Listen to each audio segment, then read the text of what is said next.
Senator, your time is up. Senator Nyamu. Thank you, Mr. Speaker, for giving me this opportunity to make my contribution towards this bill. Mr. Speaker, on the face of it, I support... Senator Nyamu, I have not changed my sex yet. Oh. Sorry, Madam Speaker. Madam Speaker, I want to support this bill on the onset and on the face of it because I support the concept. I support the concept of marginalized areas being given extra funds to channel development to them. I also support because it alleviates the burden of the already strained county budget.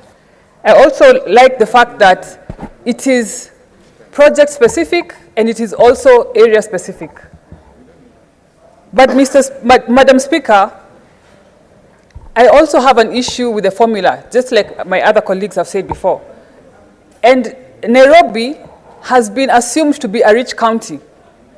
Just because we have rich estates like Karen, Muthaiga, we ignore the slum dwellers of Nairobi.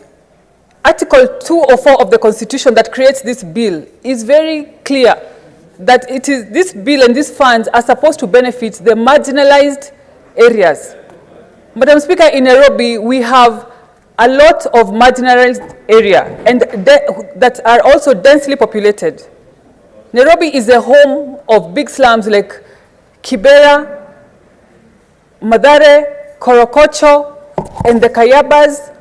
And I'm sure, Madam Speaker, you have never heard of a slum called Silanga, etc. The deplorable state that these citizens, Kenyan citizens, are living in have continued to be ignored by policy makers and also legislators in this and the other houses, Madam Speaker. Madam Speaker, I happen to be privileged to have served at the board of Nairobi Water and Sewerage Company for 3 years before I became a senator.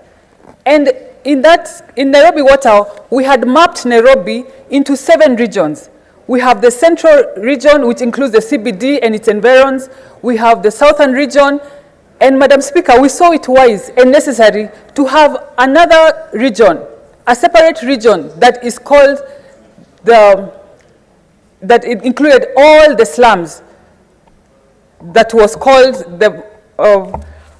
I forget the name, but the slums and all those regions were under a region, regardless of the location and the geographical area. And Madam Speaker, how we dealt with the slums was not the same way we dealt with other regions, in terms of billing, in terms of water supply, because they are more populated and they are less privileged. So, Madam Speaker, I want this House and I want the policymakers, the CRAs, to deal with these regions and to recognize them as marginalized, because they are marginalized, Madam Speaker.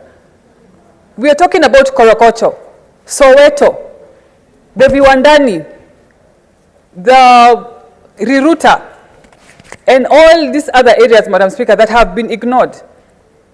Just because they neighbor Karen or they neighbor Muthaiga and other rich estates does not mean they should be ignored. Madam Speaker, they are not children of a lesser God. And Madam Speaker, we have been crying as Nairobi for these slum dwellers, and we have been ignored over the years. And we are going to resort even to unorthodox means. Madam Speaker, as the women of Nairobi and the women of Lainisaba and Kiboro and Muji wa Huruma, we are going to undress in this town, Madam Speaker, so that we can get the attention of the policymakers and this House and the legislators, Madam Speaker, because Nairobi is not a rich county, Madam Speaker. We are not a rich county just because we are the seat of government and we are